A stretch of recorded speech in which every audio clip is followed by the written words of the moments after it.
Let me ask you something. When you come in on Monday and you're not feeling real well, does anyone ever say to you, sounds like someone has a case of the Mondays? No. No, man. Shit, no, man. I believe you get your ass kicked saying something like that, man. Dearly beloved, we are gathered here today to get through this thing called life. Electric word, life, it means forever, and that's a mighty long time. But I'm here to tell you, there's something else. Hey, you guys!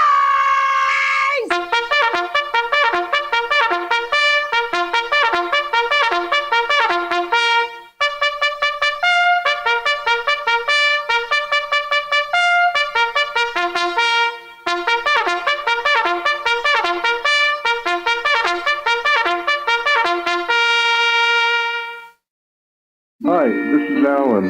I like IRONWORX because it's where everybody knows your name, and they're always glad you came. I love IRONWORX with Josh, Walt and Zack. It's like sitting in your front room having a cosy chat with your best friends. Hi, it's Diva here, and I just want you to know that IRONWORX with Josh, Walt and Zack, it's definitely my favourite dose of reality. Come join the family and keep it flat. Why sleep in when you could get your dose of iron in the morning? Listen to the IRONWORX. This is Enlightened Dawn. Roses are red, violets are blue. Ironrealmmedia is the best on the plane. To this show, I will forever be true. You guys are truly the best, and I love you guys. I'm so thankful to have you in my life. Do you like listening to space letters from Never a Straight Answer? Then tune in to the IRONWORX with Zack, Walter, and Josh. Break clear of the fear on the IRONWORX and become an Iron Scout.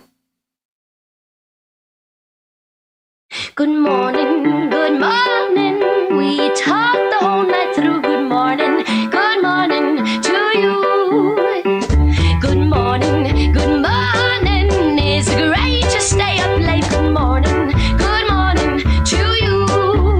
Good morning. I'm here. Wake up! Wake up! Wake up! Wake up! What is dark matter? Okay, we don't know. That's great. That's why it's called dark. It's exactly. Everyone knows all reputable information comes from random people on the internet. Tell me things, internet. The earth is flat. It's like school, internet. Okay, dark matter is something we do not know what it is. We believe that dark matter is there, but we have never detected it. Well, what I'm afraid of course, is that there is no dark matter out there. There was one? There is no dark matter out there. We need to think really hard, Well, pitter patter, let's get at her. I suppose we can go ahead and get at her. Why not? It's Monday. It's a new week. It's a fresh week. That's about all I got. That's everything. Not much going on around here. It was a quiet weekend. All I did was cut grass. And organize shit. And I didn't do enough organizing. Or cleaning. Or anything else. It was a hot one though. Got a little warm out there this weekend. Now, I see we're going to try this again. We'll see how her internet is. I'm assuming that's who that is. We'll see. Because there ain't nothing going on around here. It's Monday. I didn't really expect Walter. Because he needs to rest up. Hey, I'm here. Andrew Baker. How are you doing, sir? Well, you're not Allison Briscoe. I am doing... Say what? I said you're not Allison Briscoe, which is who I thought you were when I saw the AB pop up. I don't even know who Allison Briscoe is, so that's definitely not me. It's because you've been gone too long. How the hell you been, Andrew? I'm doing splendid. Good. Sort of. What do you call sort of splendid?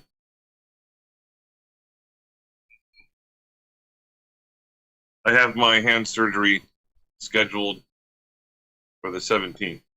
I didn't realize you were getting a hand surgery. Yeah, I'll be the second time. Why? Look up something called, it's really difficult to spell, but easy to pronounce. Dupuytren's contracture. It's when the tendon in someone's hand starts to retract backwards, making it very impossible to open your hands, open your fingers all the way. Well, just one digit at a time. So for me, it's my left pinky. So, but aside from that, yeah, don't worry about it. I'll be fine. They're gonna give me lots of drugs, and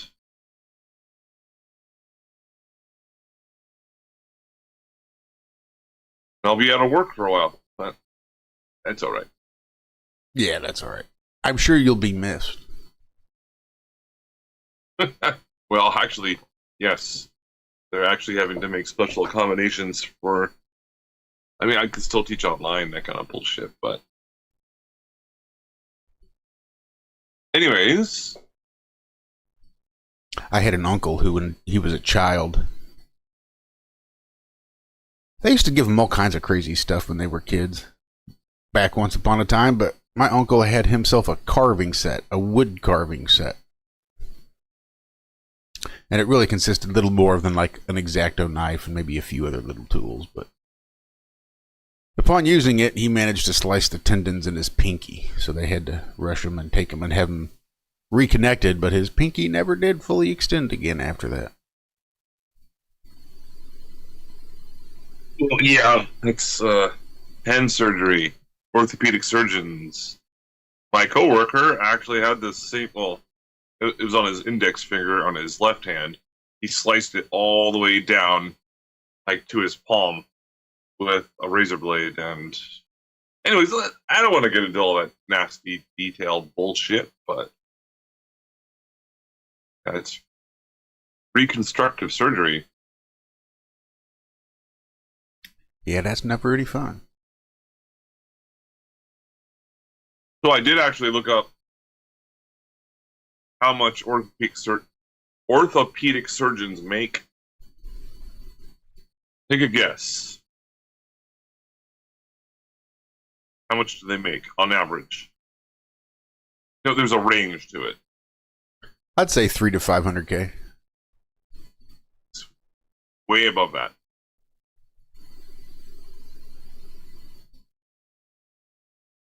Yeah, it's 600,000 to approximately $1 million a year. And they get trained to slice you open and fix stuff. Orthopedic surgeons. Yeah, bones, tendons, muscles, ligaments, things like that. Hey. They also go into debt for like $500,000. Pretty good payoff.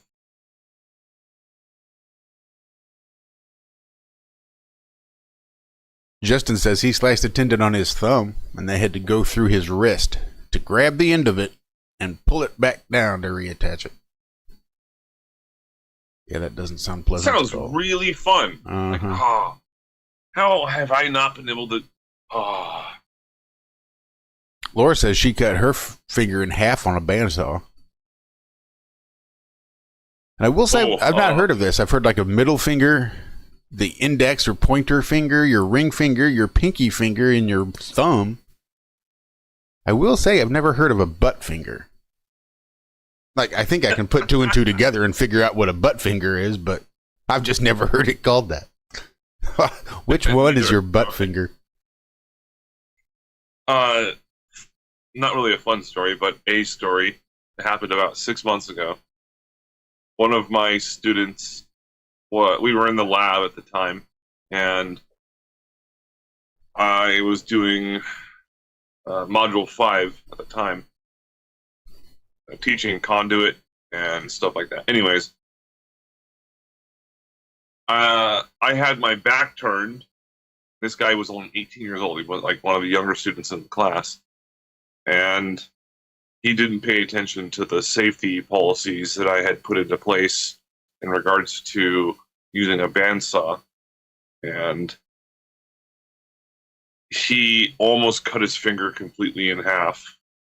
He cut it like directly down into the middle of it. His finger is almost got amputated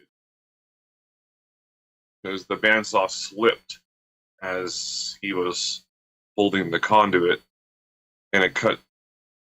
I don't know what the name of the joints are. You know, the one that comes like to your palm, that joint, that knuckle, and then so it was like right in the middle of those 2 points right there. And yeah, that was an incident report I had to fill out. It was just like, yeah, bleeding everywhere. Like, he walked up to me, like, Mr. Baker, what am I supposed to do? I'm like, put pressure on it.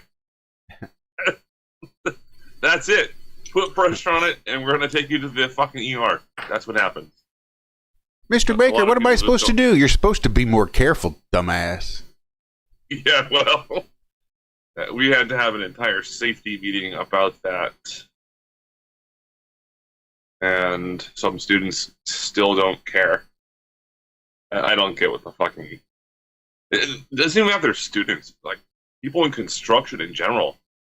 Like, oh, that's okay. I'm going to wear shades or sunglasses while I'm indoors. That's how you kill people with a forklift.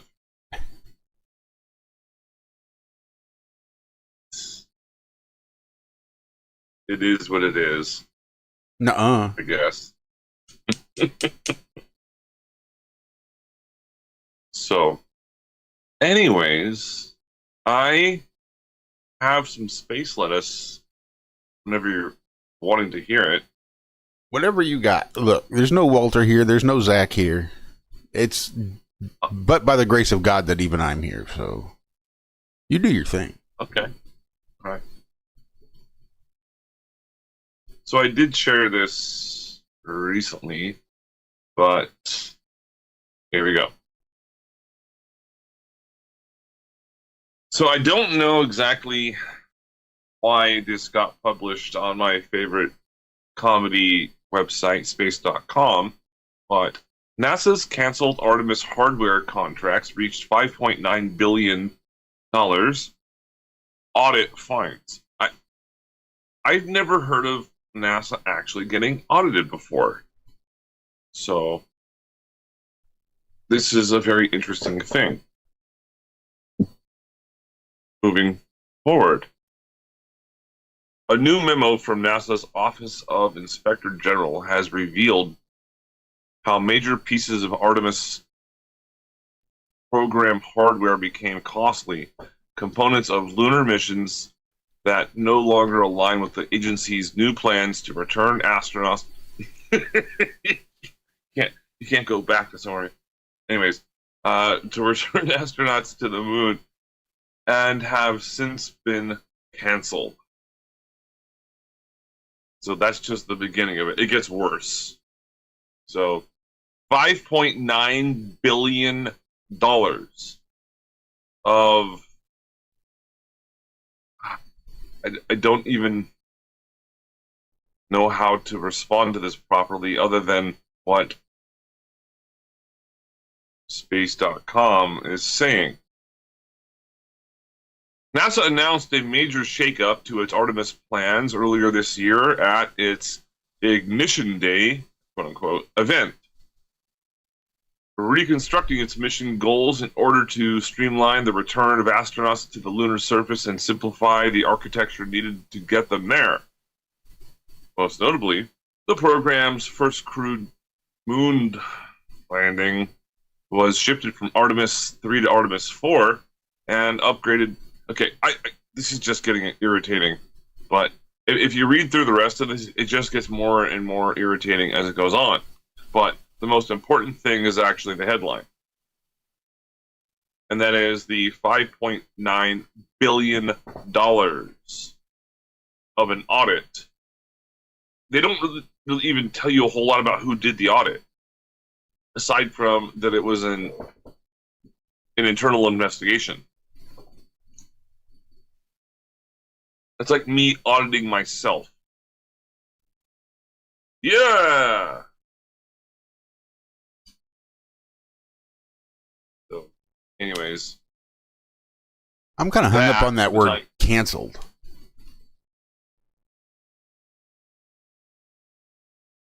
Why? Well, I don't really deal with a whole lot of government contracts. My job does, the company I work for does, but I don't. Oh, the very last part of the first paragraph. Yeah, it says astronauts to the moon No. and have since been canceled. The one in the headline. Oh, no, where was it? Not the headline. It was where you read it before. Oh yeah, these contracts are not active. Is my point. I think that's the point of the story and the point of the audit. $5.9 billion in canceled contracts. Yeah. Which means, the way I understand that to be, we made an agreement and things have changed, but we can't really do anything to get out of the agreement. So we have to fulfill these contracts. $5.9 billion worth of contracts that we're not really going to use because we've canceled the hardware, but we still have a contract. I don't think just because you get new stuff, you don't just get to ignore the contract that you signed earlier. Like, oh, yeah, we decided to go a different route, so we're not going to do any of that anymore. I think, in fact, that's the whole purpose of a contract, is to avoid things like that. So it's the canceled contracts, $5.9 billion worth of canceled contracts, contracts for hardware that they no longer use. Just overhead. I really like your pragmatic approach to things like this. That'd be like buying a house. Oh, you know what? I don't like this school district. Now that I bought it, I decided I don't like it, so I just want my money back. No, you just don't live in it. You now own a house that you never going to use. It's just trash. Like, well, I paid for it, but who cares? It's not my money. $5.9 billion worth of canceled contracts for hardware that NASA no longer uses. I think that would qualify as waste, fraud, and abuse. Yeah, I just wonder, did NASA actually pay that out? They don't really tell you. Well, if not, aren't they going to have to? That's my sticking point in this whole article. You don't just get to ignore a contract. Be like, oh, well, turns out we decided we weren't going to use any of the things we told you we were going to buy from you. So that contract for all the shit we said we were going to buy, yeah, just go ahead and tear that up.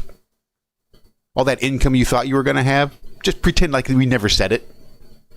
Yeah, we just have some takes backsies. It'd be okay. We just don't want to.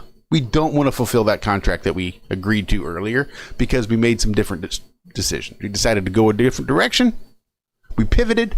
So now we've got all these contracts that we just think we shouldn't be held liable for. I don't think that's how that works.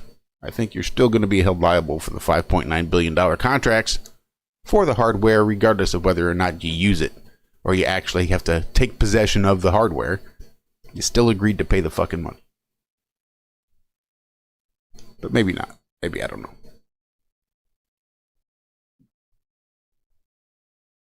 So again, on what I was saying previously, yes, very pragmatic is what your approach is, which I highly appreciate.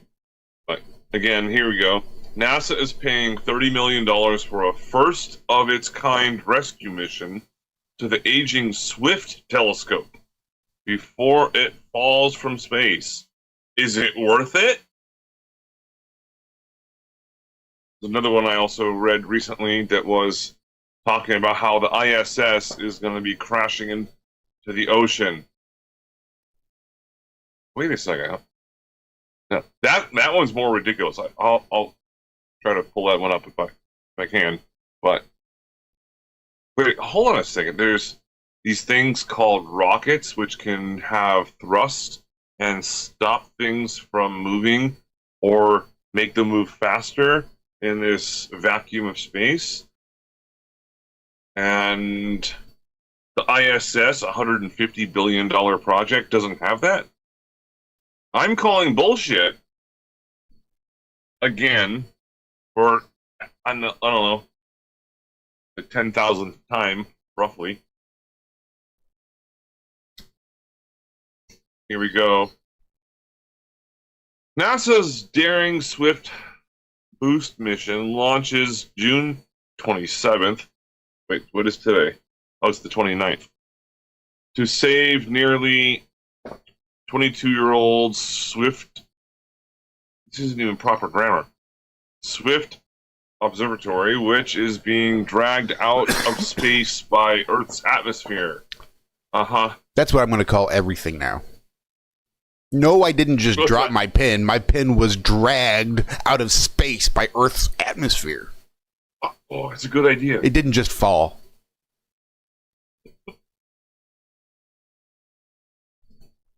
So, on paper, it seems like the math would be clear. A nearly 22-year-old space telescope, well past its prime, is falling out of space after decades of hunting the biggest explosions in the universe. Rest in peace, right? That's literally what it says. Anyone that's listening, I'm just reading this verbatim. After all, it would cost NASA $30 million to save the telescope. This is the fun stuff when you actually start clicking on the hyperlinks. I'm not going to do it right now. Save the telescope, called the Swift Observatory, which the agency launched in 2004 on a planned 2-year mission. Some of us have cars that we replaced far sooner for much less. And now, higher than expected drag on the satellite. Again, these people don't proofread their own fucking paragraphs. From Earth's outer atmosphere, caused by solar storms, will pull Swift out of orbit by year's end. So why not accept the inevitable fiery demise of the observatory when it plunges back to Earth?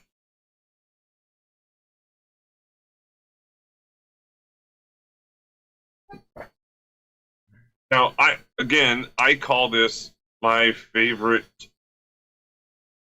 comedy website, only because it's like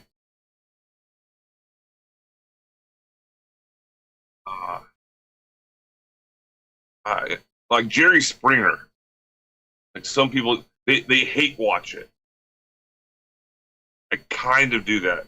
I'll admit it. It's just ridiculous because you know it's fake, but you'll read it just to find out just how much bullshit there actually is.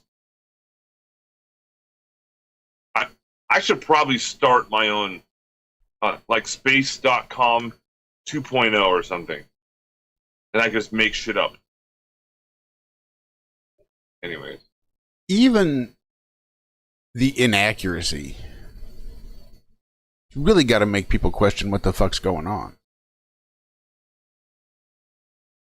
Like when you get all these NASA scientists and engineers together and they design this Swift Observatory, they know exactly what they want, they know exactly how to achieve it, and they know exactly how to build it. So they do. And in 2004, they launched the Swift Observatory to last 2 full years. That's what they designed it. That's how they built it. That's what they wanted. Like everything from the get-go, it's going to be the Swift Observatory for 2 years, it says. It was only supposed to go to 2006. It's 2026. Like, they were so off in their engineering that it's lasted 20 years longer than it was supposed to. Not necessarily a bad thing. Sure, you over-engineered it. But you over-engineered it. Maybe if you'd have just designed it right the first time, it would have lasted to 2 years like you expected, like you wanted, like you designed it to do. Just interesting now that a design that's meant to last 2 years has lasted 22 years. Is it worth it to keep it up there? Let's assume this is all real. I think it would. I think it would be well worth it. I think as of 2007, it would have been well worth it. Oh shit, look, it's still up there, still going. We've maxed out our return on our investment. That's exactly what we wanted, exactly what we expected, exactly how we designed it, exactly how we built it, and here it is a year later. Yeah, let's keep it up there because now it's going to be worth it. 2008 would have been the same thing. 2009? In fact, 2010, well shit. It's even more worth it now than it was before because of how long it's already been up there. So 22 years later? Okay. Sure. I always forget the guy's name. The one that called up NASA and was asking about the Hubble. Robert something? I don't know. Anyways. Zack knows the name. Like. Anyways, yeah, what you were just making me think of is if they're going to be putting something up there that's only designed to be up there for 2 or 3 years, then it should be like a Inspector Gadget kind of thing, where it has a detonator on it. Well, there goes 2 years, boom! No, it doesn't happen. They just play make-believe. That's where people get paid. Oh, you got a PhD? Cool. Keep getting paid. It's the unfortunate thing about the science industry. Science and education. Practicality is not really associated with what people are getting paid for nowadays. It's fantasy land.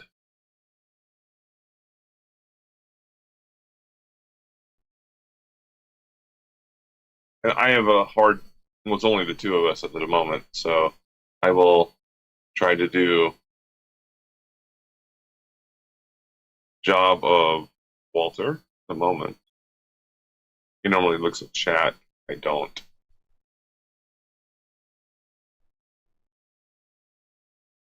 But hello, all you sexy people.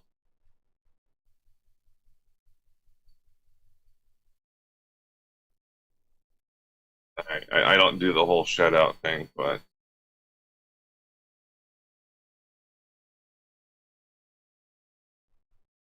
But what? I don't know. I'm trying to look at chat right now. I'm running out of words. It's all right. You've got a vocabulary. Just string some together. They don't have to make sense. Like a politician. I do have yes, I have a vocabulary. Well, all you got to do is say words. Don't think about them.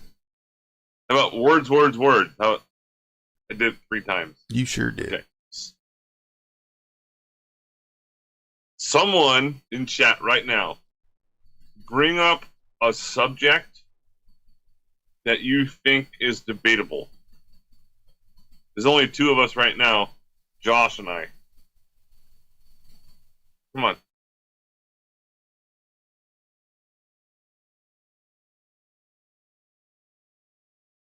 Buddy?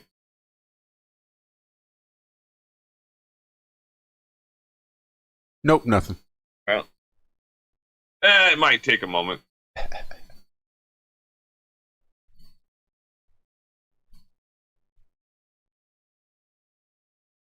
Maybe it's something about the news cycle this weekend. What's up with the news cycle? I'm not sure, but it got me thinking. The way things just kind of go in fits and starts.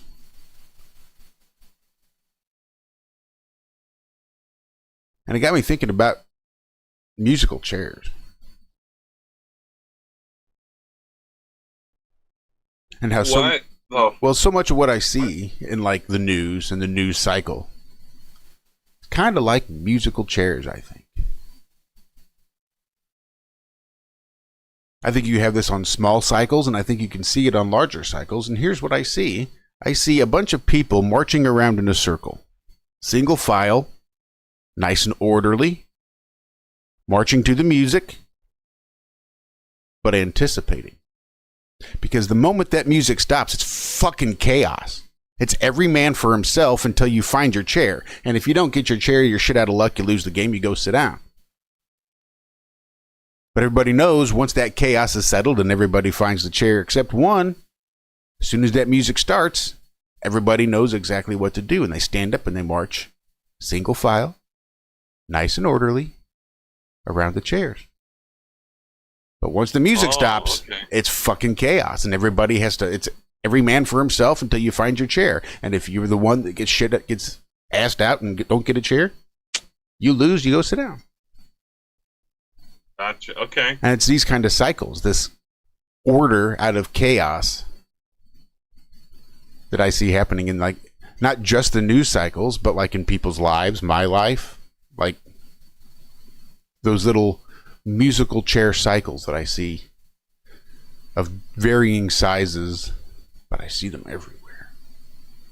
Order, order, chaos. And from that chaos comes order, and you have order, order, chaos.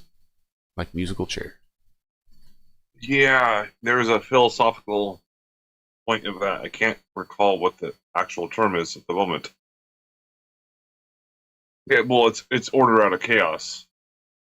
Essentially what it is. But there's something else to it. And the very first... Have you ever seen any of the videos that are... It's called Surrounded? Nope. Yeah, I'll explain to you. You maybe... you haven't. It's one person that is in the center of the room, and they're surrounded by a whole bunch of people that have opposite opinions of whatever the topic is. And they get to... The person in the center brings up a topic, and then the first person that gets to, like, first person to run over to the chair really fast. They're the ones that get... That's the one that gets to participate. There's a couple different that are like that. Okay. I'm trying to remember the name. The first time I saw this was from the mob boss, ex-mob boss, Michael Franzese. And he was surrounded by a bunch of cops and FBI agents. And he, he's already been being cleared from all of his crimes and whatnot, which he pled guilty to. Anyways, I was like, what the fuck is this? Like, why would anyone volunteer themselves to be harassed like this? But it's pretty interesting when they bring up a subject and anyone can come in and actually debate them. It's pretty bold, to say the least. It's like right on the fucking tip of my tongue, too. Not a big fan of it because I don't like the countdown. I don't like the... Like, you only get 2 or 3 minutes to debate unless the rest of the debaters vote you out. Like, everybody in the circle has a red flag, and if you get enough red flags, then you got to move and somebody else gets their chance. Well, yeah, it's sort of timed, but it's also like you're not making any points, therefore people want to get in, so therefore they vote you out. Uh-huh. It's kind of weird. I bet you if Zack were here, he'd know. Yeah, Walt and Zack. Where the fuck are you guys? Yeah, between the three of us, we know every fucking thing. Just unfortunately, it's the other two that know most.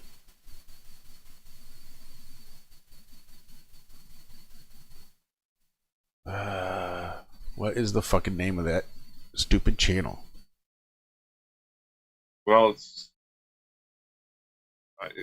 it's called Surrounded. I think that's what they title it all the time. But well, then maybe we're thinking of a different. No, we're thinking of the same thing. It's just but a different one. Specifically. No, it's just what they title a name of. It's not the channel name. It's just what they title the video. Yeah, the video. Yeah, that's why I think we're thinking of different ones. Oh. So. All right. Here's a question for you then. If you were to be put into that position. Jubilee. God damn it. Jubilee is the one I was thinking of. I think that's it. Then I know there's another one that's very similar to Jubilee that I just saw not long ago. But, yeah. Would you ever put yourself into that situation where you have 20 people, but granted, you get paid money to do this, obviously. Would you put yourself in that position with any subject whatsoever that you feel wholeheartedly to the point where you would actually debate 20 random people on multiple subjects of your choosing? No. Wow. Why not? Seems like a waste of time. Well, you're getting paid. They're not doing this for free. Well, then I guess it would depend on how much I'm getting paid. But that goes to just about any other job that I have to do. $10,000. Probably. My broke ass would take 10 grand to spend a day doing a Jubilee debate. So what?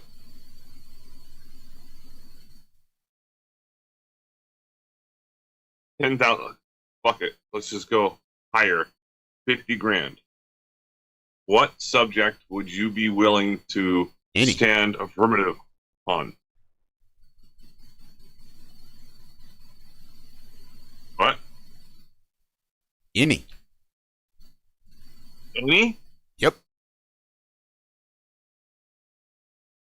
No, it's something you have to know. Why? Because you're going to be debating people. Okay. 20 people you don't but even why know. do I need to be... Why do I need to have a lot of knowledge on this subject? Because you're going to be debating and being recorded. But so? I get 50 grand regardless, right? Okay. Isn't that... That's a... I get 50 grand regardless. I don't give a fuck what we're debating. I'll take the affirmative, sure. Yeah, I just show up drunk. Fucking, I don't give a shit. Say what you want to say to me, fuckers. Right. Sounds like 20-year-old Josh. Get drunk and want to have an argument. Yep, that's 20-year-old Josh. Which is exactly why I don't know that I would just want to do it now, because... How about this? Fuck, I don't like to argue anymore. Can you debate me on anything? Sure. All right. Your subject.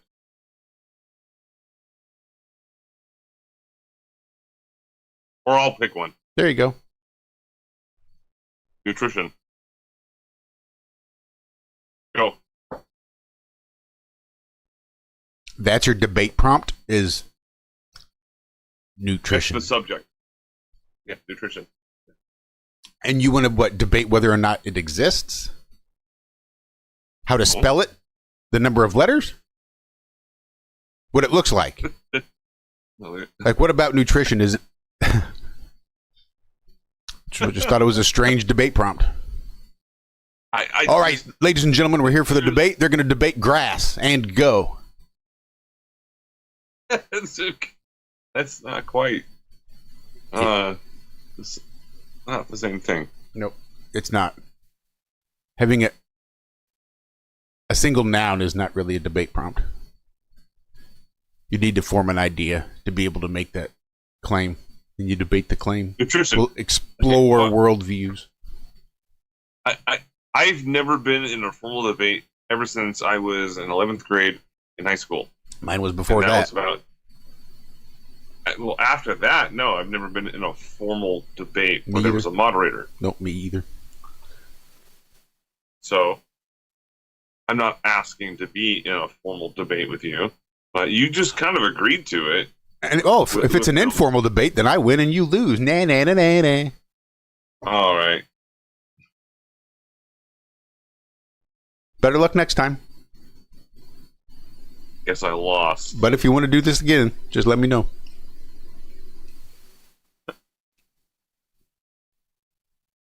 But formal debate has its place too.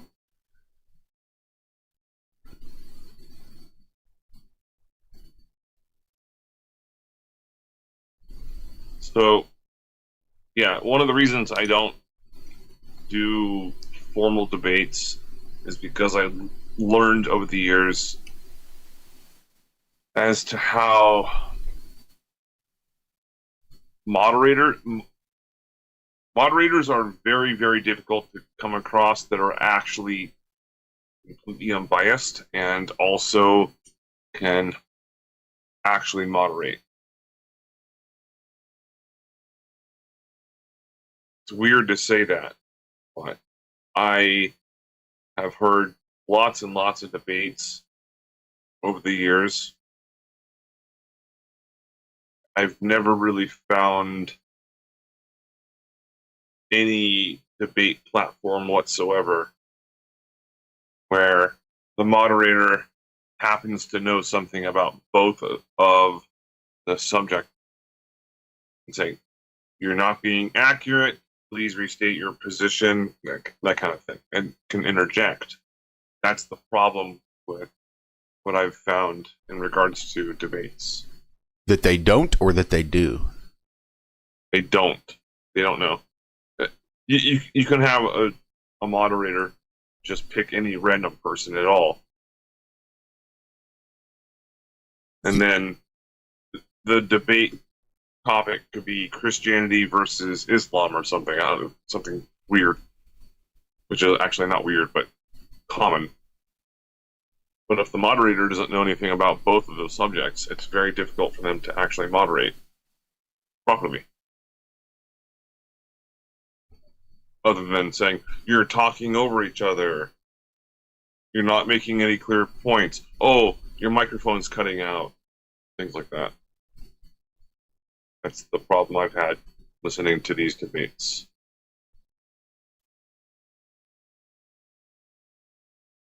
More often than not, I find moderators interrupt too often. Yes, that is the other issue I've also experienced. So your complaint is that moderators don't interrupt enough and interrupt too often? No.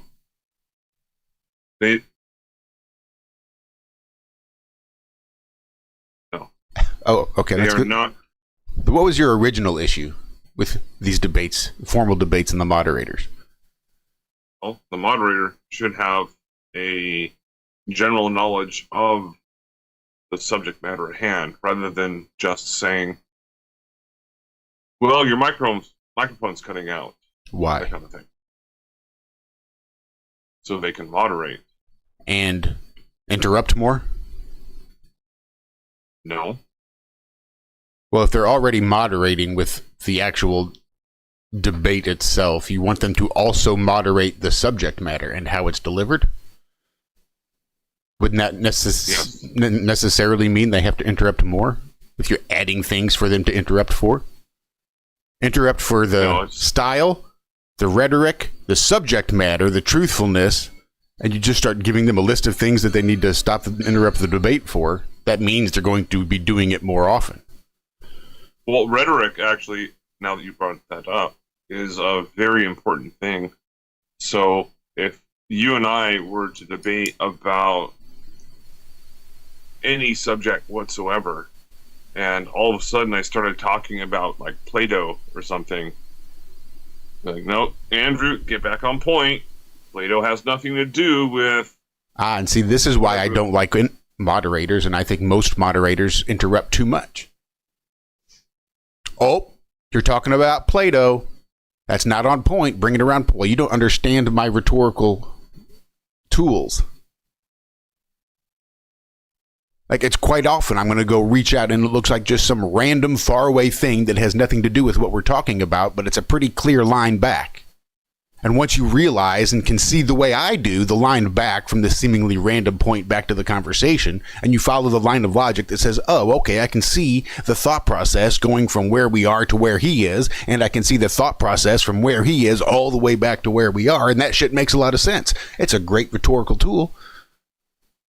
But if I start by this point that's way out here, nothing to do with the conversation we're having, and the moderator says, whoa, whoa, whoa, Josh, you need to bring it back to the subject at hand, I'd get pissed. Like, dude, shut the fuck up.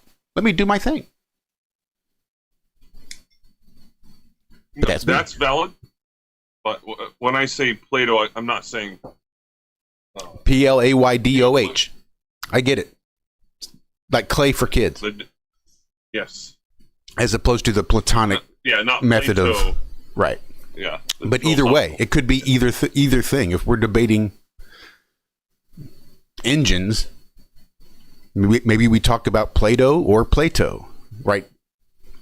That's the whole thing, is that if I can just find some random point and bring it all the way back and have you follow the thought process and have you realize exactly how it is I'm looking at this, more often than not, it's going to be enough for you to be like, oh, yeah, okay.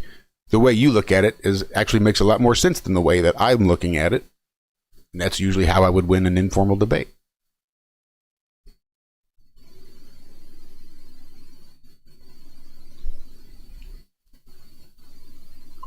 Say it again, Don. Say it again. Is Don here? What I see with most debates is that at least one of the parties is not genuine half the time. Hey, Zach. Maybe debates back in the day were different, but like YouTube debates, it's hard to find two people that are actually genuine and not trolling.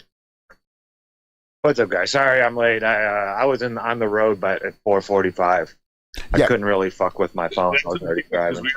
We already docked your time card, so it's all right.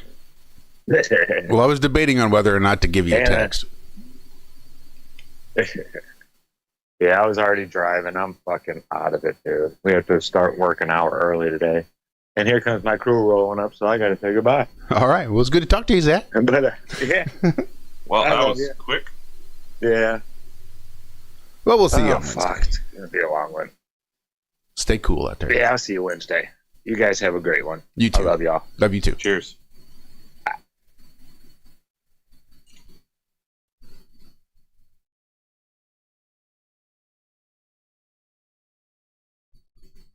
All right. Here's the debate topic right now between you and I, Josh.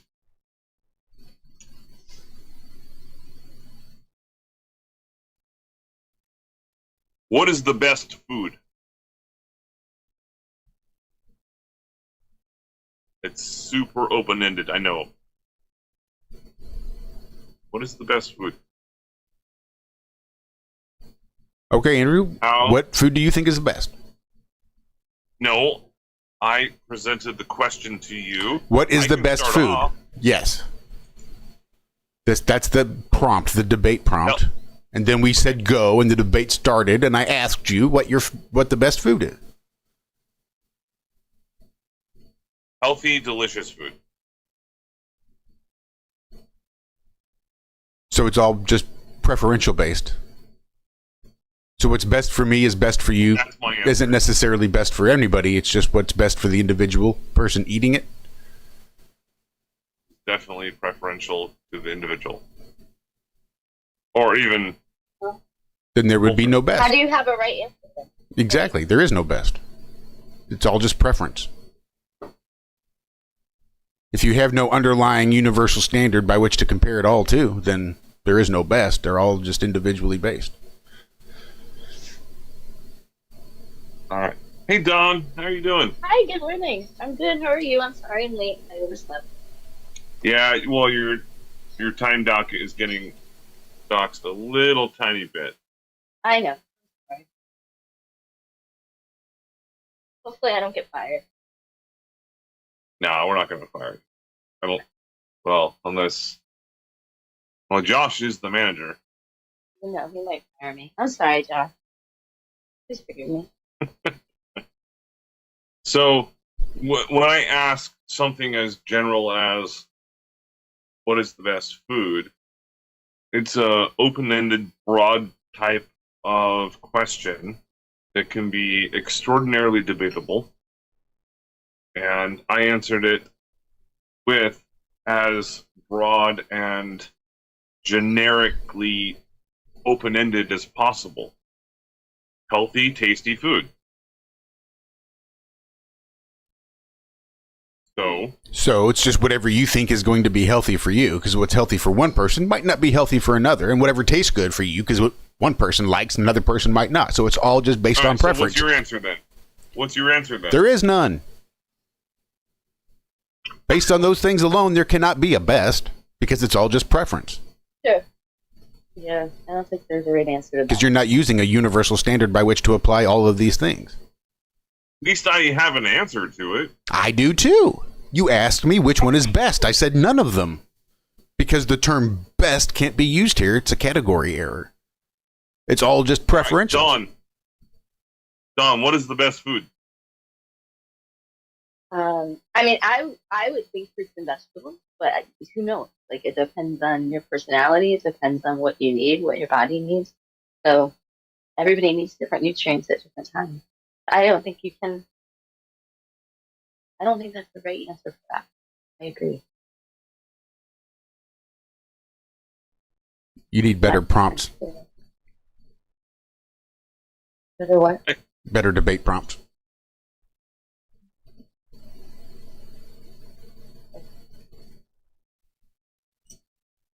Why? What is your answer? Yeah. Well, Andrew's is whatever is healthy and tastes good. Whatever Andrew deems healthy and whatever Andrew deems tastes good is what's best for the whole world. Apparently. I did not say that. I'm pretty sure you fucking did. Okay, Andrew, what is the best food out there? No, I said. What is the best food? What is the best food? What is the best food, Andrew? Yeah, and that's what we're asking you now. Yeah, what is the best food, Andrew? Things that are healthy and taste good. Well, there you go. Whatever Andrew determines to be healthy and taste good is what Andrew says is best for everybody. Unless you're telling me that nobody else should have what's best. They should have the things that are not best. Prove me wrong. About what? Things that are healthy and taste good. My answer. Okay, this goes into a form of debate, logical debate, and when you're given an open-ended question such as what is the best food, that's incredibly open-ended. Yes, which is what makes it a very, very bad debate prompt. But if you wanted to debate it anyway, you'd have to get into what best is. Like, what do you mean when you say best food? What does best mean here? That's open-ended. Hence the reason hence why we're having a debate, and I'm asking you to fucking take a position. What does best mean here? When you say best food, what do you mean by best? Well, the best is what really, really tastes really good and is healthy. I hope we are not going to go into this. Well, so that's what the term best means? Is whatever is healthy and tastes good. So if I have two phones and we're trying to figure out which one is better, iPhone or an Android, and you think Android is best, you think that best means healthy and tastes good for the Android phone? I don't think eating razor blades is very healthy. So what do you mean by best? Not healthy. Don't define healthy yet. We'll get there. Right now, just define what you mean by best. I thought I did. Okay. No, you just restated your prompt again by saying healthy and delicious is best. All right. But I don't think that applies to the Android phone. So I don't think that's necessarily what best means for you. if I were to be on death row for whatever weird reason, and I was given a last meal, then there would be certain things I would require. And it would probably be chicken enchiladas and Italian lasagna. That would probably be it. So I don't give a flying fuck if they're like super, super healthy or not. But those are absolutely delicious. But then if you were to separate that from, and I know they're not the healthiest things in the world, but in regards to nutrition, I would say there are much healthier things you can eat. Salad happens to be one of those things that's also delicious and nutritious and healthy. And I would argue that probably not. Minimal nutrients, mostly water. Just the fact that it's a negative calorie food, but that doesn't make it nutritious per se. You're talking about the wrong kind of lettuce then. Oh, so you mean it'd be a good idea to start to define the terms? Like when you say salad, you need to define what you mean by salad. And if you think one salad is best compared to the other salads, you should then define what best is? I tell you what, I'm wrong. I don't know. And this is why I don't like debating, because this is the most common thing. Fine, fuck it, Josh, you're right. Whatever, Josh, you're right. No, okay. People just give up. And that's since I've been a fucking child, I've heard that. And that's why I don't like debating, because it basically ruins relationships, and it's better to keep my mouth shut and enjoy people's company than to open my mouth and have people be like, whatever, Josh, you're right, I'm wrong. Fine, I don't want to argue. Well, so I just don't. I don't like debating either. Don, take it away, please. Take what away? What do you want me to say? I don't know. I heard you saying something, but... What's the best thing in the world, Dawn? Love.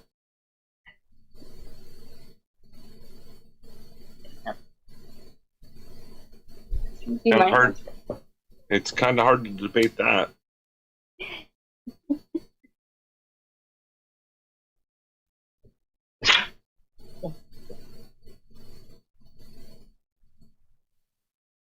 Yes, Josh, I don't like debating either, only because of what we were just doing, and I just came up with a random subject. It took me probably 4 seconds. Oh, just pick a random subject. So I did. That's what happened. Probably not the best. Say again, Don? Probably not the best subject. No, okay. When I was in 11th grade in high school, my favorite teacher, I know I've already said this before, so I'm going to be repeating it again. Mm-hmm. My history teacher, Dr. Jones, he assigned all of the students in the class. We got assigned a debate partner. So it was going to be a 2-on-2 debate, and we didn't get to choose what our debate topic was, or pro or against the topic. Fortunately, I got assigned with a friend of mine, and it was a topic that I already knew some things about, so I got kind of lucky. And it was about gun control. Mm-hmm. And then what we had to do was come up into the front of the class and do a debate, sort of like how the presidential debates work. One person on one side, the other person on the other side, but it's a 2-on-2 instead. So that was my first formal debate, and where Dr. Jones, well, called him Mr. Jones, my fucking favorite teacher, by the way. Did you sing it to him? No, everyone. No, it was the Indiana Jones thing. Everyone, Dr. Jones. Oh, I was thinking Mr. Jones and Me. Oh no, it was like the Indiana Jones thing. Anyways, you call him Doll. You call him Dr. Jones Doll.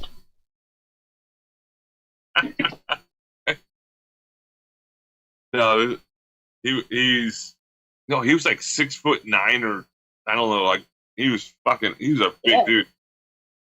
Yeah, he was a giant. Anyways, so we had to debate. That's the only formal debate I ever did, and he was the moderator. And he taught us about how debates work and the wrong word. The debate process works. Okay. A, B, moderator. That means That's why I don't like doing debates. I've only done one formal debate. I will have conversations with people, but I will not have a formal debate, at least not yet. I'm working on it in regards to the moon landing, which I'm going to rip people a new hassle when it comes to the nonsense of the moon landing. And you just gotta practice. You're not good at debating, right? Got it? Just practice. yeah, maybe practice, but it's also about preparation and knowledge of subject matter and knowing what your opponents might be actually responding with. That's what I learned. Okay. Rebuttals. Fallacious arguments. Learning the fallacies is pretty important too. If you can identify the fallacious argument in your opponent, it makes it pretty easy.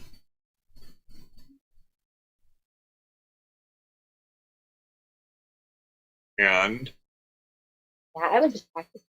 Why? When are you having this debate?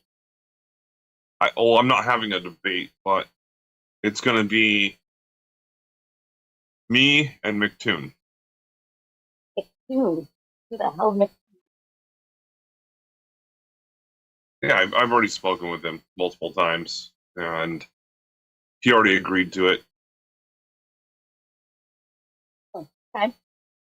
And I've already told them I'm going to be providing, it's going to be an APA format, which means I'm going to present my information, and every single citation,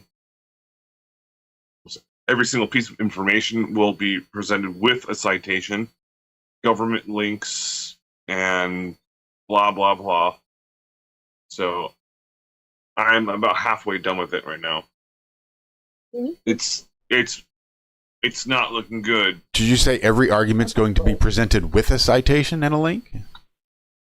Yes. I would not do that. Yeah. Why? Because you're going to waste a whole lot of time. When you just start shotgunning information at them, I would make your argument, but keep the citation and the link there if you need it. If he wants to argue about it, if he asks for it, you can provide it.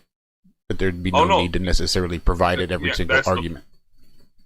That's the point. I'm not going to be clicking on the link and reading the entire article. No. Gotcha. It's the APA format. So your arguments aren't going to be presented with citations and links? No. Gotcha. I just wanted to make sure that I understood when you said that they were going to be presented with citations and links, that really meant they were not. And I just needed to learn how to interpret what that meant.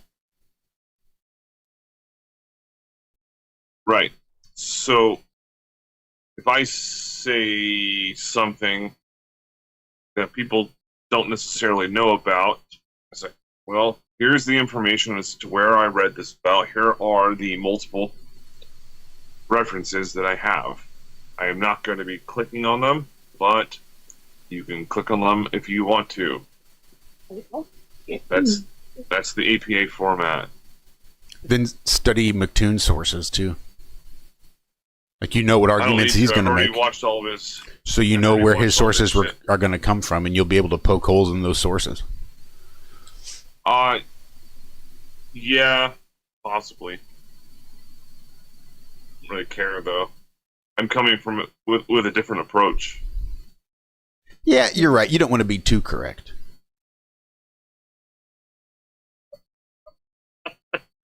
No, I appreciate what you're saying. But I have listened to many of his debates, and I've already told him on Discord, I don't trust you very much. That's what I told him. I don't trust you very much. So I'm going to be coming forward with this and being as honest as I possibly can, having references available, and try to prove me wrong. And I already told him ahead of time, I'm going to give this information out to the public before we even do it.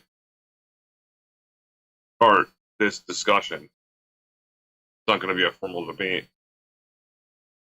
And I'll give it to him at least a week at a time. So I don't think he'll give me anything. So that's how prepared and confident that I am at the moment.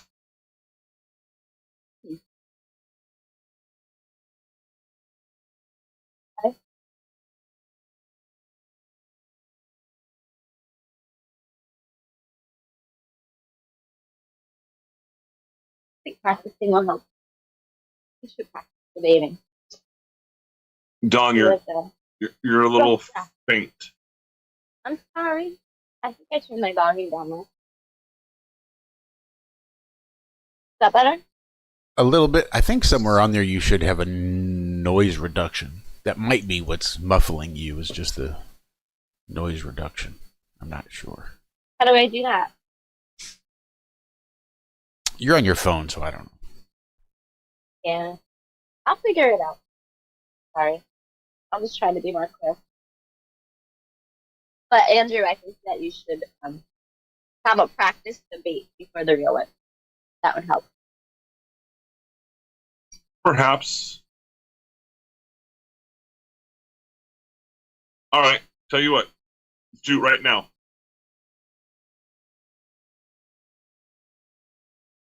State your claim. People went to the moon.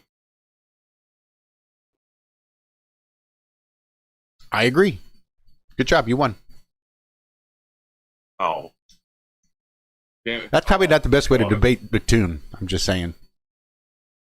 When the first words out of your mouth are going to agree with his stance, probably not the best way. No, I was trying to do it in reverse.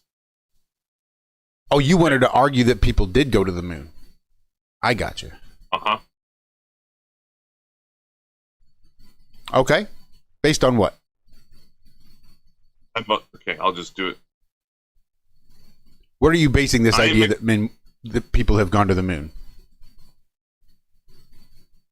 So if I was going to be playing the part of the reverse psychology aspect, men went to the moon 7 times.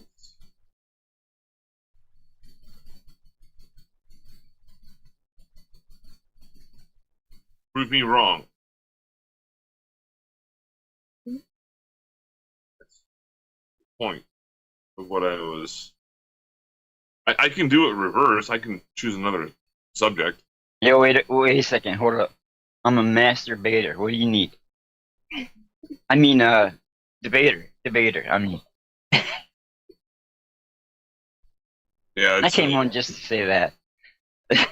They can tell. Okay. So, if someone tells you that in 1969,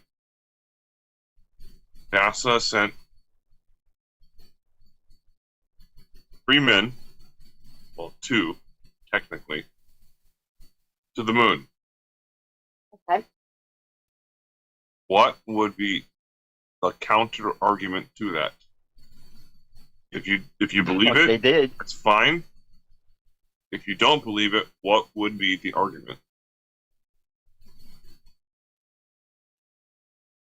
They didn't go.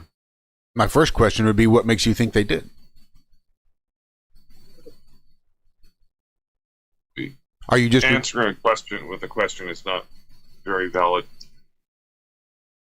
Wait, what was your question you asked? Oh shit! Sorry, I didn't really ask. I made a I made a statement. You're correct. And I'm just asking you about your worldview. Paradigm. All right. So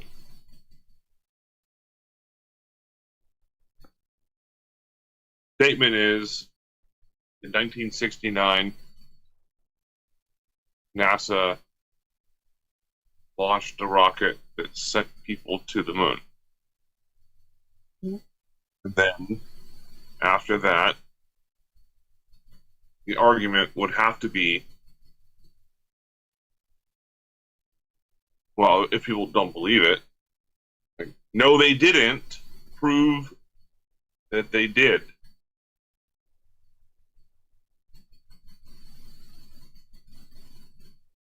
That reasonable? If you're stating that they did, it's reasonable that you prove your claim. Provide evidence. See, you're going to debate McToon on this? A little unreasonable that I should have to pull fingernails and make it like pulling teeth just to get you to expound on your statement and to make the argument.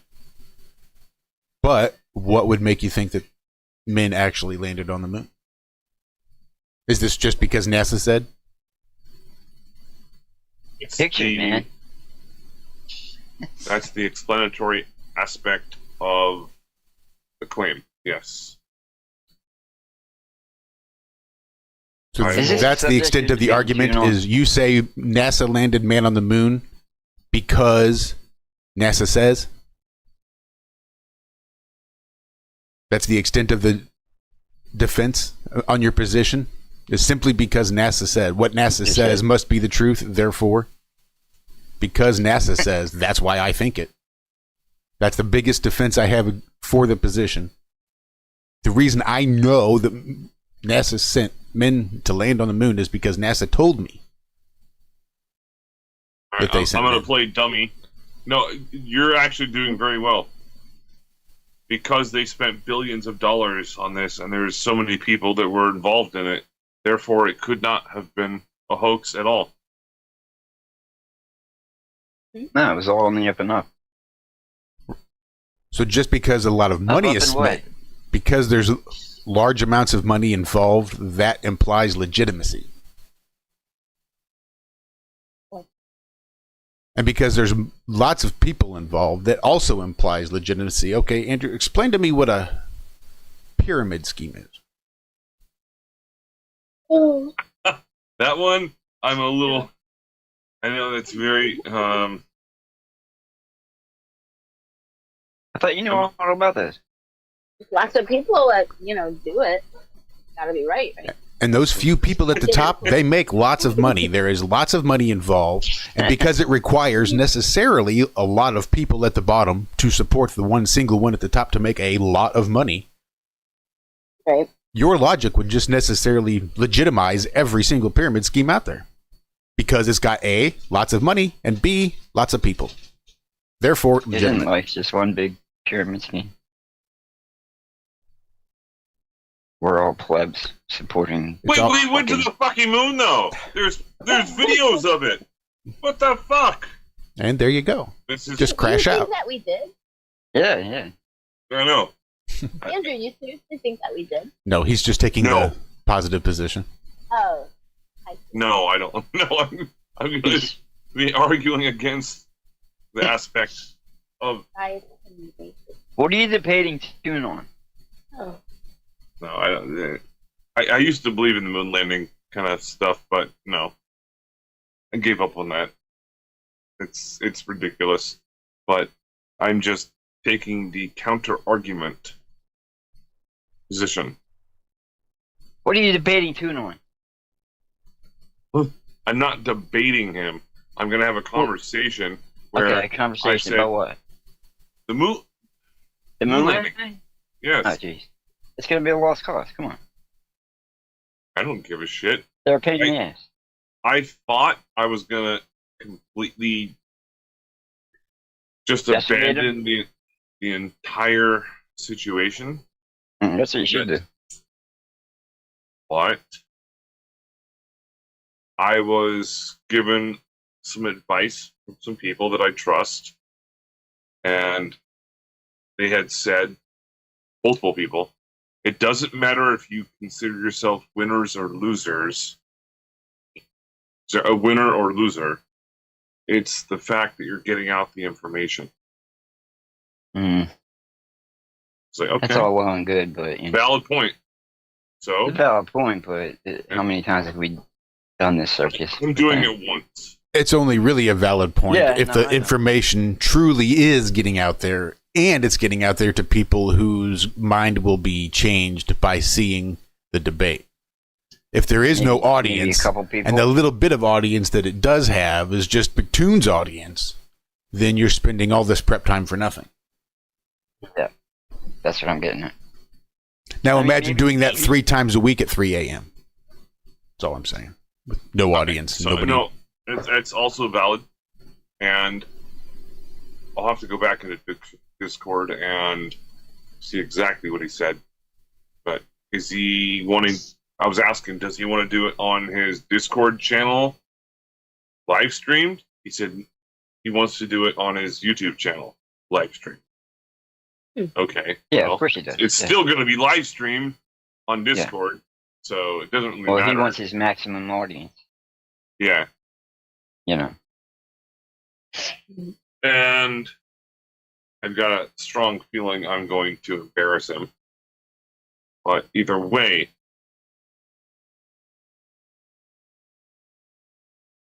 oh, I'm an electrical engineer. I'm like, oh, cool. Who else is? Yeah. Can I change the subject for a second? Yes, please. Please, please. No, we love this subject. Laura said you researched diatomaceous earth, right, for your mom. Huh? What? Diatomaceous earth. I guess research that, Laura said, for your mom. Diatomaceous. To me? Yeah, you. Okay. What's it got to do with my mom? She don't give a shit. It will help. It will help with what. Okay. Diatomaceous earth? Diatomaceous earth, yeah. Super cheap. It's like a fine white powder made up of diatoms, or very small aquatic. You know what it is, Zack? Huh? You know what it is? Oh yeah, I got a bag of it underneath my sink right now. Wait, what's it do? What the fuck? The fuck? Are you Have you talking guys about crack? really never heard of diatomaceous earth? No, I never have. No, never heard of it. Okay, thank God. All right. What is it, Josh? Dirt. Dirt. Dirt, basically. Made up of these small aquatic life called diatoms. And how would they help someone? Well, they're very, very small, and they're sharp because they're like, think of like microscopic seashells almost. So the way it's understood that it's supposed to be good in battling, especially things like parasites. Okay. I mean, it's good for all sorts of stuff. I use it around the house for lots of different things because it's got grit, but it's not necessarily abrasive. So, like, I use it specifically on my stovetop.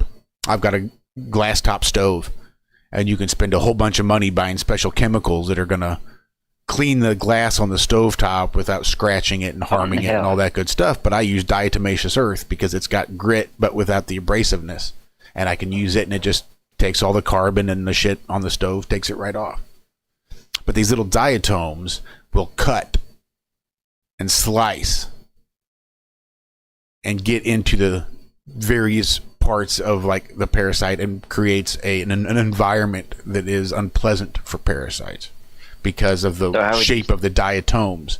And it really is like a super fine, almost like flour powder. How would you?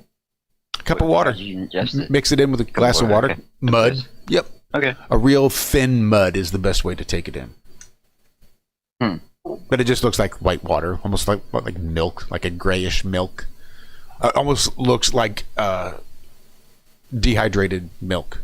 If you mix up a glass of powdered milk, that's kind of what it looks like. How's it taste? Because she's probably gonna freak out on me. You can probably mix it with something that tastes good, right? Well, it tastes about like you'd expect. You know, you're drinking mud.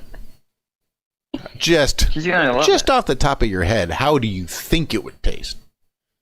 Can I put sugar in it? Because she's fucking. I mean, you could. Sugar. That's what I'm saying. You Sure. can probably make it taste better. Can I put it in a cake?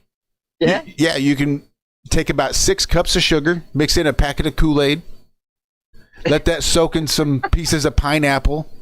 I hear this is real popular, and I'm sure you could just, sprinkle some DE in there and it'd be fine. So it doesn't taste bad. Sure. Okay. You could split it up over a 12-pack of beer and be like, here, that's why it doesn't taste bad. But you're also getting a 12-pack of beer. You're also going to be getting all that unnecessary sugar in the water.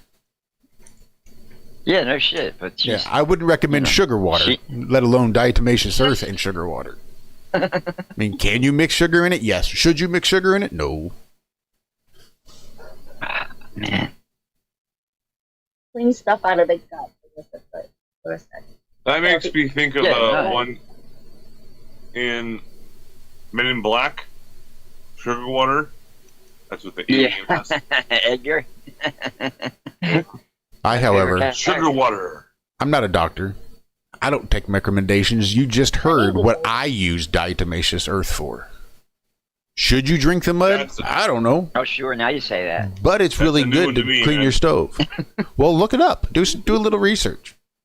There's lots of people with an opinion on what diatomaceous earth should be used for and shouldn't be used for. Andrew, can you research this for me? Get back to me.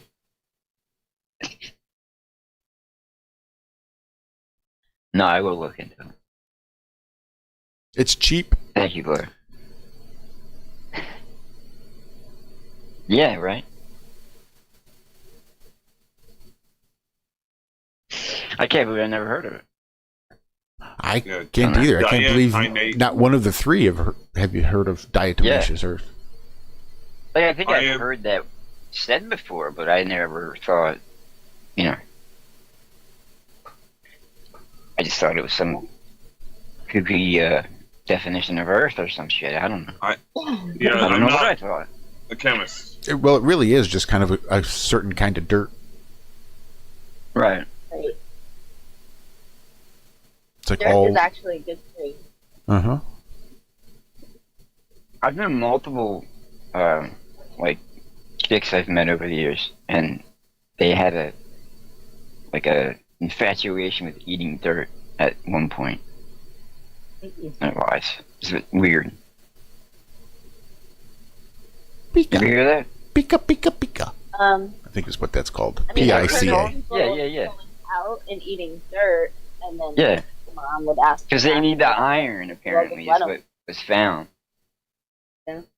So they would crave the dirt, the iron in the dirt or some shit. That's what one girl had gone to the doctor, and that's what the doctor said.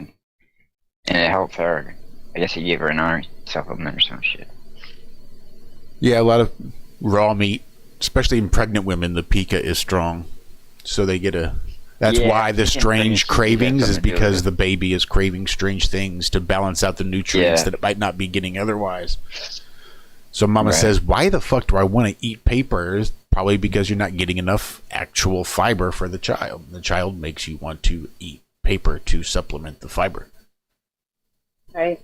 Or ice cream and pickles or whatever the fuck. Yeah. Ice cream and pickles.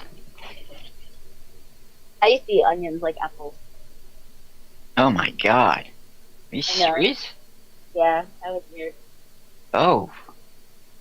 And I would eat whole heads of lettuce, and my mom would have to buy two because I would eat the whole thing when she came home. Oh, you still I was do a that. weird little kid. I do still do that.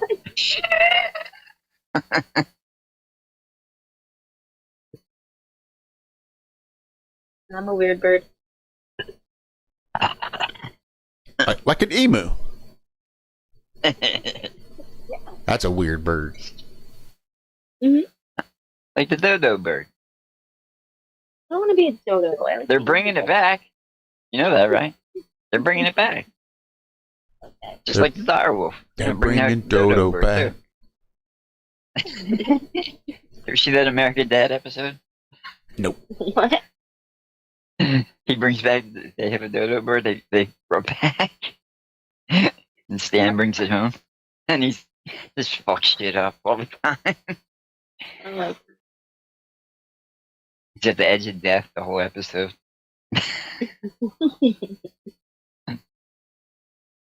Right.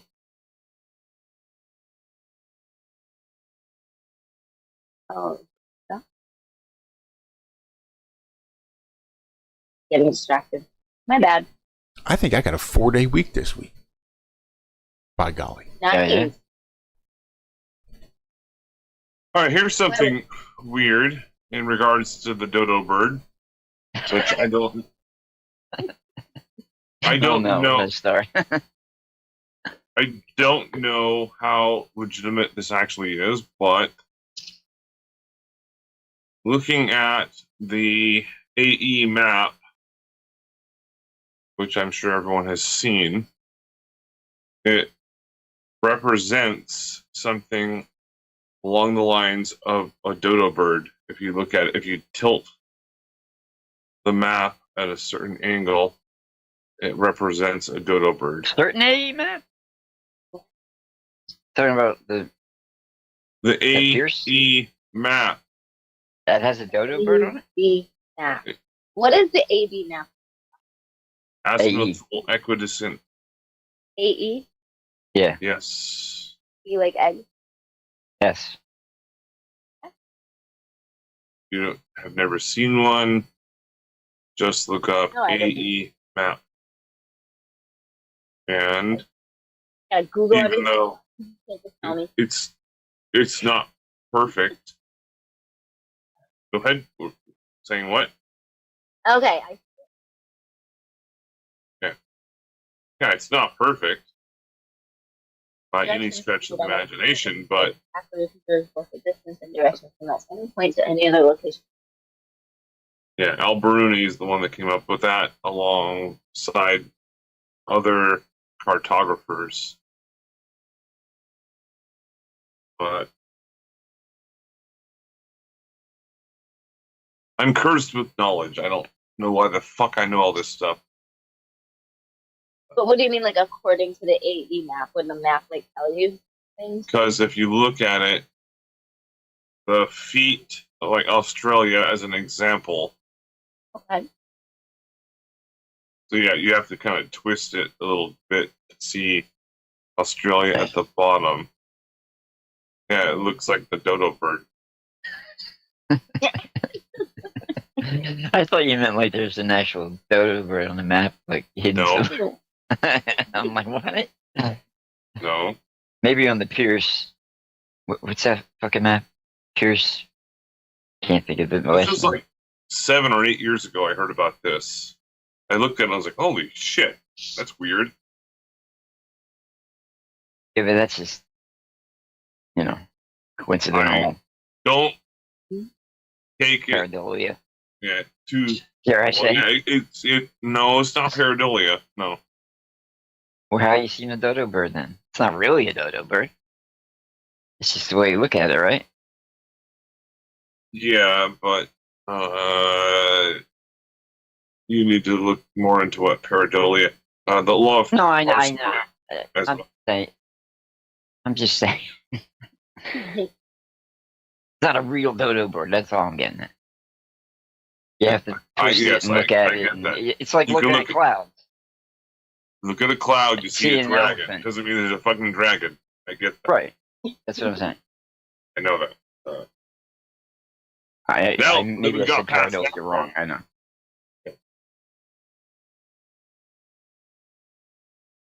So it's okay, Craig. Well, I'm a little stupid. I just gotta, Yeah, I know. I get And that. I'm just stupid in general.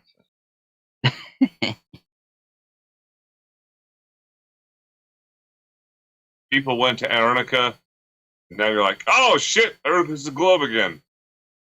I know. I just fucking lost it. Huh?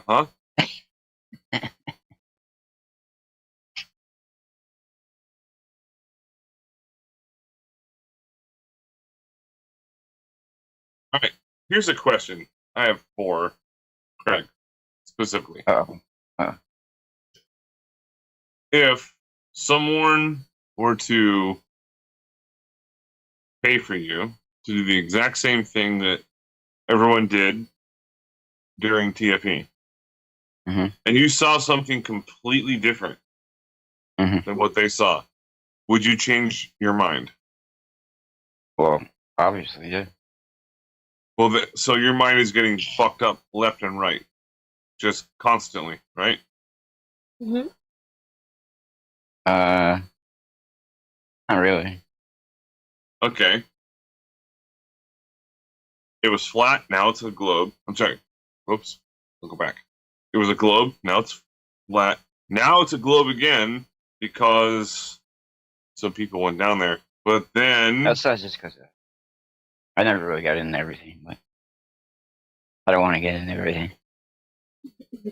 I don't really understand what you're saying. He doesn't want to debate it, I think is what he's saying. Yeah, Gotcha. it's just, you know. That's fine. I know where everybody stands, and I'm not trying to, bring my bullshit in here. It's my thing, and no, well, I asked I'm you, dealing with you it. said it. I mean, shit. I'm still struggling because, there are things that it's like religion. Don't still make sense to me. I don't know enough of it to be able to claim the knowledge to use to convert someone else.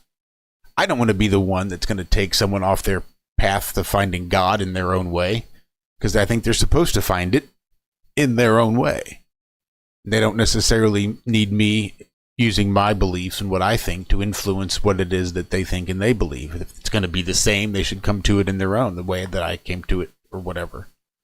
I think that those unanswerable questions, I think, are like that. So from a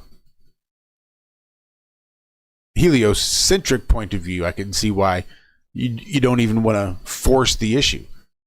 Like, because I understand the trauma that it takes, that can cause that cognitive dissonance, and trying to hold these two ideas in your head at the same time can really hurt.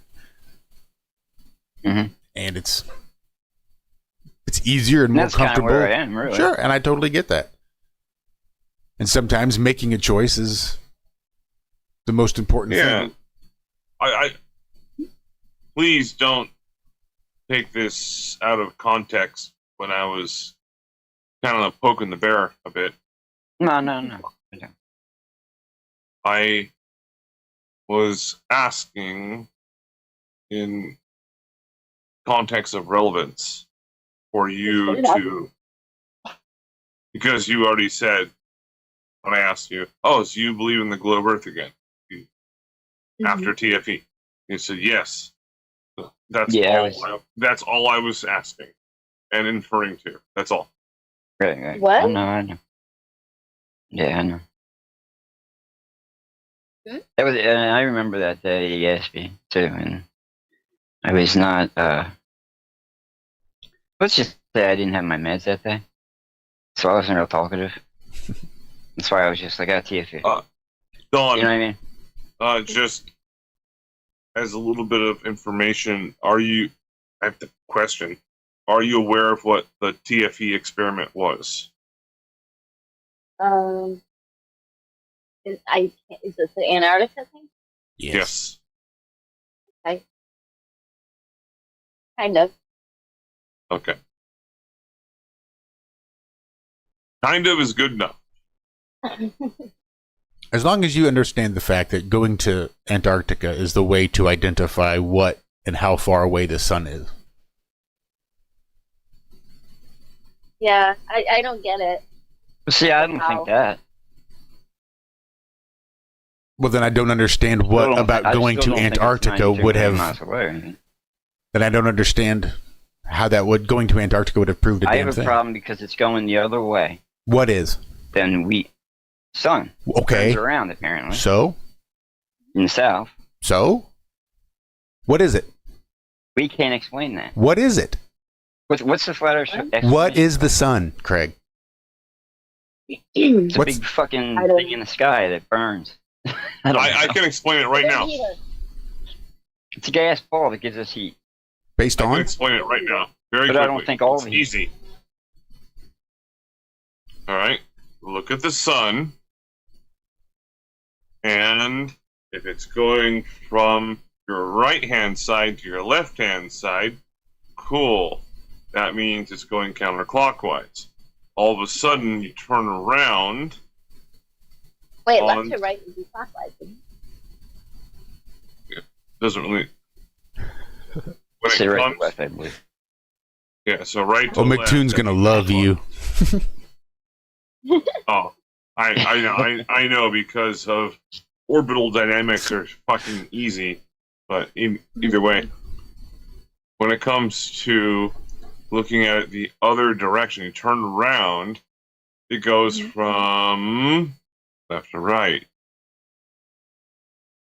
That's how it works on the equator. But if you're only looking at it from a northern hemisphere versus a southern hemisphere,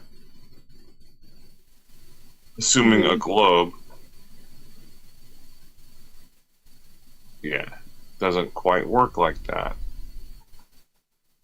On the equator, that is exactly what happens. But I've never been to the equator. It's going the other way. It's not. Is that what you're saying? I'm confused.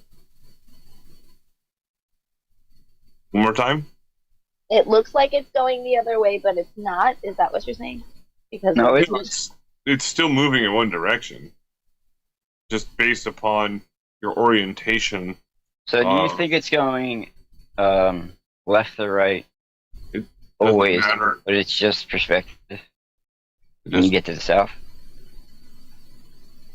Oh, if you go to the south, it's going to always be moving in one way. Go to the north, it's going to be moving the same direction. Oh, the same direction. I just don't understand how people are not correlating what. I'm still trying to figure out how big it is and how far away it is and how we know that before we start figuring out what direction it's going and all that other stuff. I mean, we can start to figure out why it does what it does once we figure out what it Set in is. stone. Right. So what is it? We know what we see, though that may not necessarily be what's occurring, but we know what we see. Sure. But we still don't know what it is. But we don't know why. The path. Because we don't know what it is, how big it is, and how far away it is, we can't necessarily determine why it is we're seeing what we see. Because of all the other unknowns. That's my point. And when you start to ask these people that switched over, like you, Craig, from the TFE and said, oh, yep, now it's a ball, and you want to get them to expound on now why they can say for certain all of these unknowns, what they are. Because the only way you can say that, well, now I know that the sun really is 3 million miles away, and it's this big, and it's made up of helium gas, and it gives us heat, and we know exactly that it's the Earth goes around, or the sun goes around, that it's not this heliocentric or geocentric model, that it's a heliocentric model. And that just one trip to Antarctica filled in all those gaps is why I question. It wasn't just Antarctica. And then my question would be, what is it? If it wasn't just Antarctica, what else filled in all those gaps as to what the sun is, how big it is, and how far away it is? The pushback. I already know the pushback. I'm not even going to bother. We talked about it on the after show. It matters. That's my thing too now, is I just don't, you know. Well, and that's why I don't really question it. This may seem, look, with all the shit I'm dealing with, I don't really prioritize it. Who gives a shit? Yeah, I totally get that. You know what I mean? It kind of, dare I say it, it opened me up to just kind of put it. Because before, when I was a flat earther, everything had to be flat earth. In my head, it was, I had to find a flat earth girlfriend. I had to find work that was flat earth. I had to, just everything had to be flat earth, or I wasn't fucking going to be happy. And then once I kind of changed my mind on some things, I realized that's not as important as I thought, and I was kind of being stupid.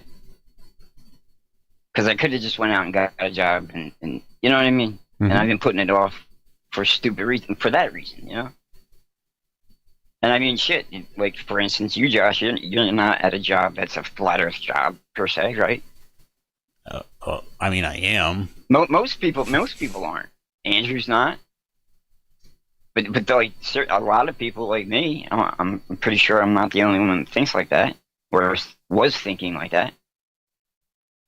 But that's how I was thinking, and I realized that wasn't any good. You know what I mean? Not that that makes it low. I'm just saying. I think if the military uses direct fire, it'd be very limited on the ballers. What's that? I think if the military uses direct fire, it'd be very limited on a baller. Yes, bingo. I actually have U.S. Army and Navy training manuals in regards to that. They never mention Coriolis or Curve. Yeah, I don't believe in Coriolis shit or any of that. It's the fact of, my beliefs are very weird. They don't.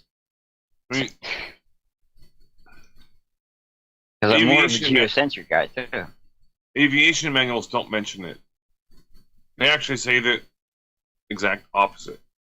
Yeah, and I it's kind of weird, isn't it? That's just for them to as a reference point. Are you making excuses, or have you read them? No, that's how I feel. It's not literal. I've read them. Yeah. What would be the point of an imaginary reference point if they're not referencing something literal? I just mean for, like, their purposes of flying, that's how they put it to the pilot, so that they don't get fucked up in the head thinking they have to nose down and all this other stuff. But they would. They would, maybe. Why wouldn't they? What if, I don't know. What if, like... These are things I can't answer. I don't know. For me, it's just that big. What if it's not flat and not round? What if it's, like, a different shape? What if we knew how big it was? But right? the model claims to have a size. It's more about inner Earth now for me. Just there's pockets of, it's inside. Mm-hmm. Like a cucumber? All those lands we thought that were beyond the so-called ice wall, I think they're more inner civilizations, like Admiral Byrd found. He got drawn into a hole. I think that was in the north. Mm-hmm. Either way, though, he got drawn into a hole or into a crystal city. Allegedly. Apparently. Allegedly. I mean, this isn't necessarily according to Admiral Byrd. But it was in his diary. Well, it had his name on it. His son put his name on it. His son says, this is totally his diary, after he died and had it published. Why would his son do that, though, if he didn't think that his father did write this thing? Because if he made it more... for good reason. Because he could rewrite it. He could, now that his dad was dead, he could just rewrite it. Make it more compelling. Okay. So you don't think it happened at all? Did he get drawn into the inner Earth? Mm-hmm. I don't know. Possible. Yeah, no, that's where I'm at. But I think he probably happened. when certain people are going to create stories that are going to be trying to convince the rest of the public that these stories really happened. And then, well, some people are going to believe it. This is called Hollywood. It's a pretty common thing. It's theater. And NASA has been doing that for a very, very long time. They figured it out. Thanks, Foy. Oh, and I fucking still hate NASA. Just so everyone knows. I mean, I'm not a space guy by any fucking means. Okay. So, these space agencies... Don't you have to be a space guy, though? Not in my world. Not in my world, no. Alright, tell you what. I think they do certain things, but not what the fuck they say. So, where is the sun? Again, this leads back to the question as to how far away is it? Like, if the Earth is a ball, wouldn't it sort of have to be? Doesn't everything fall back in line? Or their model? Yep. No. Not for me. I'm an ex-flat earther. Why would I fucking believe all their bullshit? Well, the question would be, why do you believe any of their bullshit? Bingo. After the sun. Fucks me up. It's flipped in the south. I don't know. Why? Dawn, what are you saying? I just don't. I mean, there was this guy working on this thing when they got back. What was his name? This is what fucked Rob up. Disappeared. I mean, we've been at this for, over a decade, and this fucked up Rob Freddy in Australia. He had the same issues because he was in Australia and he was seeing the sun do things that it shouldn't be doing. It was rising and setting and doing things that it shouldn't do if we lived on a flat Earth model. Flat Earth. With the North Pole in the middle. Yeah. And would you be able to tell the difference if it were a solid object or if it were the reflection? Like, would you be able to tell? Even with a telescope. Would you be able to see if you were zooming in on a reflection or if you were zooming in on the actual physical object? Of the sun? Uh-huh. Everybody's going to hate me, but I sided with Austin Melodome on this one. Nobody's gonna hate you. So that's I don't understand. I hate somebody because of their belief. That's ridiculous. I don't know. You don't treat somebody badly. His footage, Crow, all point to it is something there. It is not a projection. Chill for a moment. Dawn, you are very, very faint. Okay, well, you don't hate somebody or rag on somebody because they're questioning things. That's just ridiculous. How are you not comfortable enough with yourself that somebody else's opinion is affecting you emotionally? I don't know. I just don't get it. I'm sorry. Was that faint enough? Well, you're in the minority there, Don. Yeah, don't apologize. Make your statement, and that's okay. I also agree with you, Don. Then I got it. What about the footage, That's Craig? the beauty of this place. We don't have to agree. We can not agree and still get along. I don't understand that. Because Austin wouldn't have this conversation with me. Again, he just got mad, yelled, and rage quit. Yeah, I know. Don't get me wrong. Austin did not handle it very well. And these are the questions. Also because he was getting shit on, too. Well, these are the questions that I've been asking about the heliocentric model since 2014. I would ask Crow more than I would ask Austin if you really want to know. What would a projection look like? How would a projection of the sun look different than it would a reflection? I think you'd be. And how would a reflection? How would they all look different than the actual thing? This footage, Josh. Mm-hmm. I mean, once upon a time, it hasn't. And you think that's a projection? The fuzziness. My question is, when they zero in on it, how would a projection look different? Well, we wouldn't know. You're right. Right. Okay. We have no. So then maybe it's a projection. How would a reflection look different? If it were a not a projection, it was simply a reflection of a physical object, but it was the reflection of. How would you be able to? How would that look different than zooming in on the actual physical object?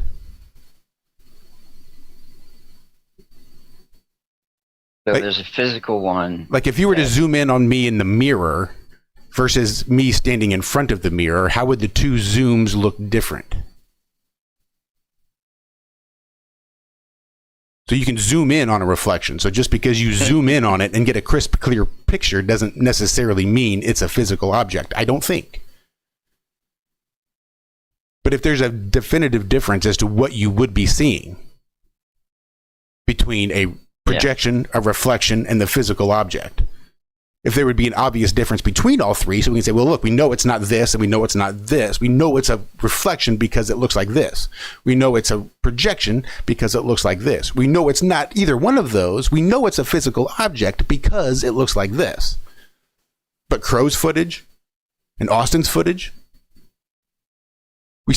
how can we determine what we're looking at? I don't know. I have to see it. I haven't even seen either one, to be honest. Well, it's any of the big... That's where it becomes individual, I mean. But, again, how would we know what we're looking at? And we wouldn't. So because it looks like we're looking at something physical doesn't mean we're looking at something physical, is what you're saying. But because you see it and it looks like it's physical, then you're just going to assume it's physical. Well, I see it, and I'm just going to say, nope, not a reflection. That's exactly what a reflection looked like, but that's not it. That's exactly what a projection would look like, but nope, that's not it. Or is it not? Like, nope, that is not what a projection looks like, because a projection would look like what? I think it would, I don't know, I think it would be, I think you'd be able to tell if it was a fucking projection. Right, because what? It looks pretty solid to me. Well, and the projection would not look solid? Is what you're saying? Well, projection when it... Well, what are we talking about? The sun? Mm-hmm. Yeah. A projection when it produces heat. There you go, that too. So right there, you can tell it's not a projection, it's producing heat. Yeah. What if it produced cold? That's the moon. It's still not a... So the moon is a projection because or the moon might be a projection because it produces cold. No. Yeah. I don't think it's a projection. Well, I think we can pull Cami back here and talk about how a projection of an ice cube also produces cold. How is that? How would a projection produce? It's a good question. I'm not sure. Not quite sure how I can see that how it would. happens. I can see how it would. All right, you got me on that one because I can see how it would. But what the hell is it called? But sun, very hot. So I don't think it's a projection. Right. And so it's always been a projection?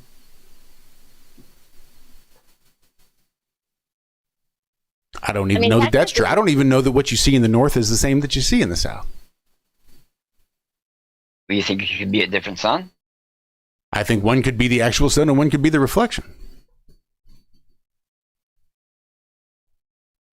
I like you. Yeah, I've thought about that before too. It would make sense as to why you're seeing things the opposite of what you would expect to see when you're in the south, as it reflects off the dome, because the dome has now changed its angle. It's now more perpendicular to the ground as opposed to parallel the further up you go. So at some point you stop seeing the sun and now you've switched and now you're seeing the reflection of the sun. So it's going to move in the opposite direction of what you'd expect it to see. If you lived on a flat earth. But if you lived on a ball earth, well, now it's going to make sense. But we still don't know what the fuck it is, how big it is, or how far away it is. Three things that we'd absolutely need to know before you started to determine what it's doing. Yeah, I kind of think that I think the path is set in motion. So the other stuff, yeah, I agree with you. You need to know what that is, but I think the path outweighs that. So if you don't know what that is before going to Antarctica, and then you go to Antarctica, that doesn't fill in those gaps. You still don't know what it is, so you still can't say what it is, what it's doing. It fills in the path. It fills in the path. And for years, we got bullshit live streams from the South that were edited. Although Zack will tell you that he's seen footage before Antarctica and he believed it, and it wasn't edited. And I don't know where this is. I have to ask him, but he brought it up before. Now, I never knew that till Antarctica, because I probably would have even changed my mind before Antarctica if I knew that.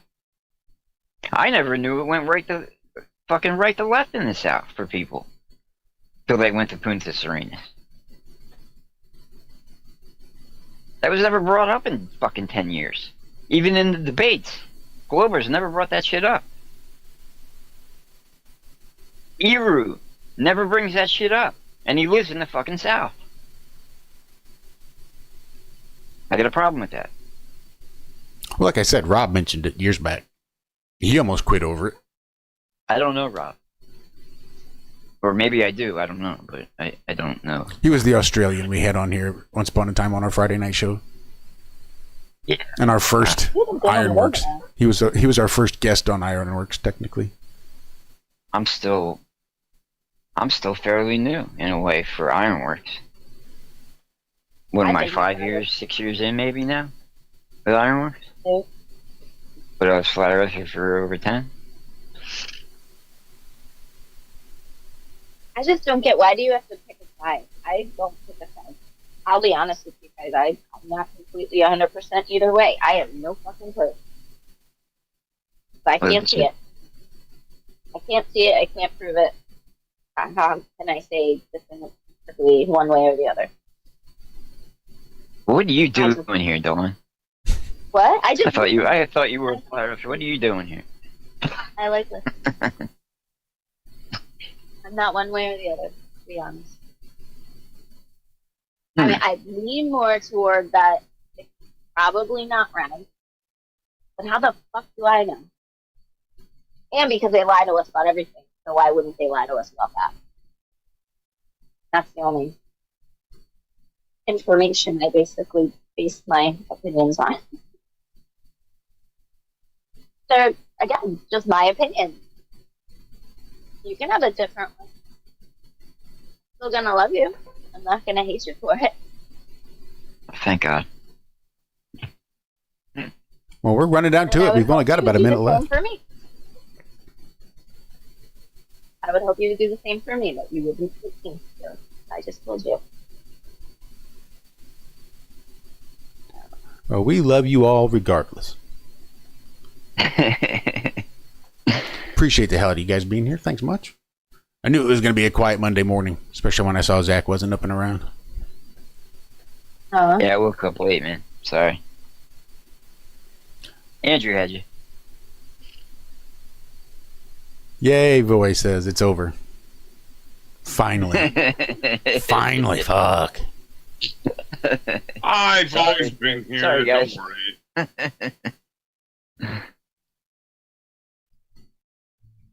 But I do appreciate everybody coming to hang out this morning.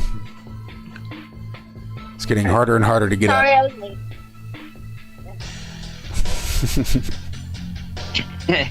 Thanks, Voy. I thought I was going to say something motivational in regards to Monday, but I guess not. Well, fuck you then. That's my saying. All right, I love you guys. We will see you back here on Wednesday morning for more of the same. So until then, be good, be well, do good, do it well. Remember that we love you. Bye-bye.